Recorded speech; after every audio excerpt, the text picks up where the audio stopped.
Hello everyone, Ember here, and welcome back to a new video. And I'm really excited to present this one because it's finally another GLC video. And unfortunately, there isn't really a lot of things you can talk about with GLC, sadly, with it not being on live and whatnot. However, I did want to make another GLC video, and some people expressed interest in seeing more GLC content. So I thought I would take a look at fun attackers to build around in GLC. So basically, the point of this video is to showcase a couple of unique ideas for just cool Pokemon to build around for decks. Though some of these might be familiar because there is, a limitation as to how many cards can remain hidden from players, and I'm sure you will have seen all of these, or at least most of them in general, throughout either Standard or Expanded, maybe even Legacy for a rare few of them. But this is mostly just to showcase the cool ones for people to build decks around. It's also, of course, another GLC video, which is always a plus, and I hope this overall inspires you to get creative with GLC decks and, not just build around what the best Pokemon is for every type, which is very tempting, of course, but, it's a little bit more fun and engaging if you're building around unique stuff. So the first contestant is Rainbow Burn. This one is definitely not that niche. I know that some people really like this kind of concept. You're basically using attackers like Ho-Oh and Smeargle, and bear in mind you could do this for any type where they have similar attacks, but effectively you're just building around attacks that do more damage for each different basic energy you play in your deck, effectively. So Ho-Oh, the energy has to be attached to it himself, whereas Smeargle, you have to discard them from your hand, which can be a bit more annoying to chain because it means you constantly have to be recycling energy. But thankfully, there's a number of different ways to make the deck a bit more consistent. There's stuff like Gardenia's Vigor, which can accelerate grass energy. There's Welder, which is the more infamous one, and maybe a little bit more expensive, actually, Welder. It's a bit more pricey. Max Elixir is another really good one, but again, quite expensive. And then Rainbow Brush, which can be very useful if you're accelerating more than one of a single basic energy. As for creative, is this deck really that creative? Not really, and there is some limited options. If you do colorless, I think there's like Kexelians, which are pretty similar. There's also Bibarel stuff for draw power, so it's not like outrageously grim in some situations, but still, if you like these Pokemon, then Rainbow Burn could be a pretty fun idea, I think. Next up, though, is Dondozo Sync. So originally, this was 2 different slides worth of unique ideas. I had Jellicent on its own, but to be honest, I just thought they were so similar, I might as well cram them into one. So I'm sure some people have at least tried to experiment with Dondozo and GLC before. 160 HP, and then it has the attack supplement Swallow Up, which I have no idea why there's a massive gap between the attack cost and the attack name. It looks super jarring. Don't know why they did that. But you get to look at the top 5 cards of your deck, attach any number of base games you find there, and then shuffle the rest back into your deck. And then Hydro Splash for a whopping 5 energy does 180 damage, which is an awful lot of damage for GLC, so pretty cool in that regards. You also have Luxurious Cape as well, potentially, to give yourself plus 100 HP, so he becomes a 260 HP 2-price Pokemon, which I think is worth it in most situations, to be honest, because you don't really want to be playing many other attackers anyway in a Dondozo-style deck. There's also like different ways you could accelerate energy, like aforementioned, like Gardenia. You could use Welder as well to do stuff like that. And then Jellicent's kind of here as extra support if you want to, just swing hard in the late game. If you happen to be playing a lot of water energy. And, we've got stuff like Frostmoth and Baxcalibur to accelerate energy as well. So there's plenty of options on that front. And then Basculegion also exists, but I thought Basculegion was a bit more common and a bit more expensive, I guess, than Jellicent. But yeah, that is the Dondozo idea. Next up is we have my personal top 3 unusual choices. I was going to save these for the end of the video, but I'll just get them out of the way now. Got Tyrantrum, Kricketune, and Noivern. Noivern being the most common, I'd say, of these 3. So this Tyrantrum has a really cool ability, Tyrannical Heart, that says, as long as you don't have more Pokemon in play than your opponent, this Pokemon's attacks do 60 more damage, so you do 160 damage, and you take 30 less damage from attacks. And your attack does 100 base, and you get to discard energy from your opponent's active Pokemon. So the main problem here is, of course, just getting 3 fighting energy on your Tyrantrum. That's like the most annoying obstacle to overcome with this card. But as soon as you do that, then this thing is quite scary. Like with the Luxurious Cape, I know we're bringing that cape up constantly in this video, but 260 HP, doing 160 damage, and also discarding energy, while taking 30 less damage from attacks, sounds pretty good to me. Now, this is kind of hard to set up. I know Research Lab was literally just banned in GLC recently. That's kind of suckish, and it's going to suck for fossil decks in general. But overall, I think Tyrantrum could be really fun to build around. And if I was going to build a fighting GLC deck, this is 100% where I'd start. So, you know, cool card overall. Next up is we have Kricketune. I won't spend as long on Kricketune and Noivern because, you know, I think they're a bit more obvious than most of the other ones in this video. But either way, this Kricketune often gets overlooked because of the excellent Kricketune from Astral Radiance, the one that increases grass HP by plus 40. But this Kricketune, for 1 grass energy, does 30 damage, and then depending on your hand size, there are one of 3 effects follows.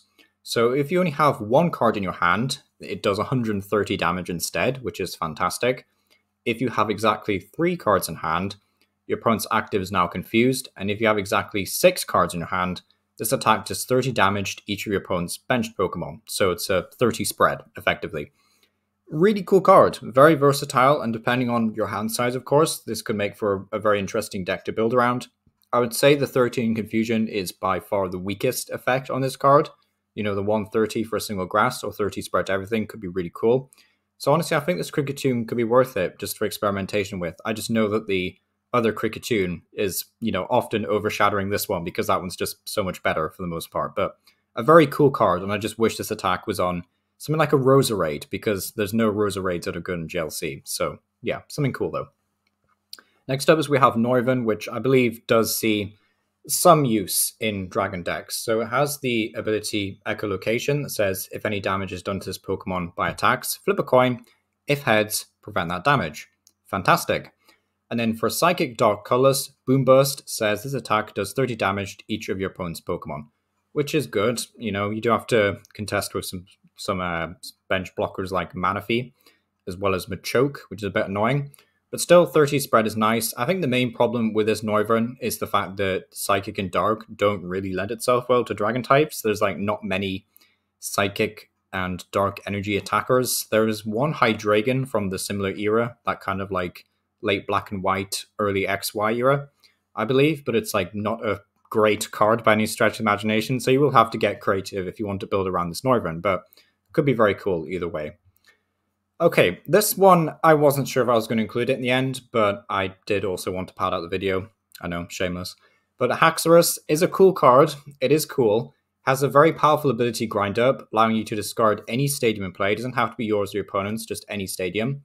Then you can accelerate 3 in any combination of Fire Metal Energy from your hand to Haxorus. And then Powerful Axe does 10 damage, and then 40 more times the amount of basic energy attached to this Pokemon. I just thought this was a really cool card because you could obviously build this towards Metal type support. So like playing, what's that stadium called? Mount Coronet, I think, the one that it retrieves Metal Energy from your discard pile. So you could play either Metal support, or you could lean more into Fire with, you know, like the stadium that says, I forget what it's called. It's like Great Hearth or something, the one that says discard a card from your hand, search your deck for 2 basic Fire Energy. I'm pretty sure it came out in the same set as Welder though. So, you know, that kind of Fire support, you could lean into that. There's like Fire Crystal as well. There's just so many different options for Haxorus, or you could even do a bit of both if you really wanted to. So that's why I think it's really cool. Sadly, again, Fire and Metal isn't super popular for GLC attack cost. Like Salamence is probably your closest bet, being Fire Water, which is, it's okay. Like, I think the Salamence is actually pretty good, but I just thought Haxorus was worth mentioning because it's just an interesting card in that regard. But yeah, that's Haxorus. Then we have our first actual proper like unique idea, I guess, and that is Golok's Tool Shop. So Golok has the attack Reinforced Punch. It does 60 damage and then 90 more if it has a tool card. And that kind of got me thinking as I was like browsing through cards looking for ideas. There is actually several other psychic Pokemon that are themed around tools. Gramble allows you to retrieve tools, and then Gorgeist and Cofagrigus both have tool drop style attacks. Gorgeist actually needs them to be already attached to Pokemon, which can be better or worse. And then Cofagrigus is straight from the hand. So there's some nice options here. There's definitely some really good tools as well. You know, think about Floatstone giving your guys free retreat. So you could also play Garbotoxin at that point because you're not playing like many abilities. Garbotoxin, and for those of you who don't know, says if it has a tool card attached to it, then you shut down all abilities in play. So that could be really annoying and nasty to deal with. So yeah, very strong. But you know, Spell Tag is also just a really good tool card for psychic types as well from the Sun and Moon era. So yeah, I definitely think this could be a very fun idea, especially if you like tool cards and if you're like me who really likes these Pokemon. So yeah, thought that was worth mentioning. Next up is another fossil one, and that is going to be Cradley, a Cradley budget grass lock. So this is kind of themed around the fact that Cradley says your opponent's Pokemon that are affected by any special conditions can't retreat. So you could involve other, I know, like trainers and items that inflict special conditions on your opponent's active, which is very cool. I know that there's one. I can't remember it for the life of me. I think it's called Koga's Trap or something, that basically just poisons and puts your opponent's active Pokemon to sleep, or they're now confused or something.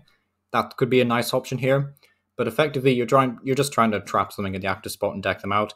You could do different things, like obviously Poison Tentacles does 110 damage and inflicts poison, so that's actually really solid damage effectively, but you probably want Cradley to stay on the bench, and just be a bit annoying. Also, you have stuff like Aridos, which can inflict poison from the bench, which is nice. Dangerous Jungle, a new stadium card coming out in Temporal Forces, increases poison damage to up to 2, which is nice. And then Zarude, which has the attack Drag Off that says switch one of your opponent's bench Pokemon with their active, and it does 20 damage to new active. So effectively what you can do is you set up Cradley, you set up Aridos, you have Zarude, pull something into the active spot, you poison them, and then they can't retreat, effectively. So, that's a nice option until they get KO'd or they start attacking your Zarude. So I just thought this one was worth mentioning. This is something that I would definitely try and mess around with if I was building a grass deck, but, just thought it was fun and worth mentioning. Next up is a cheap dark box. I know this isn't strictly in theme with this video. This video was supposed to be more like unique ideas and stuff, but why I wanted to include this is dark is really popular in GLC, and a lot of the main dark stuff is kind of expensive now. Like, you'd be hard pressed to find someone in real life who wants to trade you a Guzzlord because they know it's expensive and stuff. But I just wanted to cover a cheap dark box deck focusing around different stage 1s. I'm not saying you'd have to play all of these stage 1s. You could definitely mix this up a bit, and we'll look at some better examples as well later on in the video. No spoilers. But yeah, a lot of Raticate for 0 energy does 10 damage, and then 50 more damage if it has a tool card attached to it. And then, you've got stuff like Weavile. All of this actually comes from like the same Sun and Moon era, like those early days. So Weavile does 60 damage to each Pokemon in play that has an ability. Super, super scary attack, but it does mean that you can't really play any abilities of your own, which might suck. But you still have some really efficient basics, and like even Alolan Meowth is pretty good from what I remember, and Yveltal as well, so you've got some nice options. Honchkrow kind of lends into that, massive spread style attacker. Hisuian Overquill, pretty decent overall, and then Alolan Persian is good if you know your opponent won't be attaching many energy. And then Alolan Muck if you really want to go down that route of more special conditions, but we've talked about them a lot this video, don't feel we need to spend too much time on them. But yeah, just a cheap dark box deck idea if you're looking for something cheap to build. Next up though is we have Exploud's Dangerous Concert. This is again a bit more niche, but effectively what you're trying to do is spread a bunch of damage with the colorless attackers, and then you have stuff like Iron Jugulis and Exploud to finish stuff off.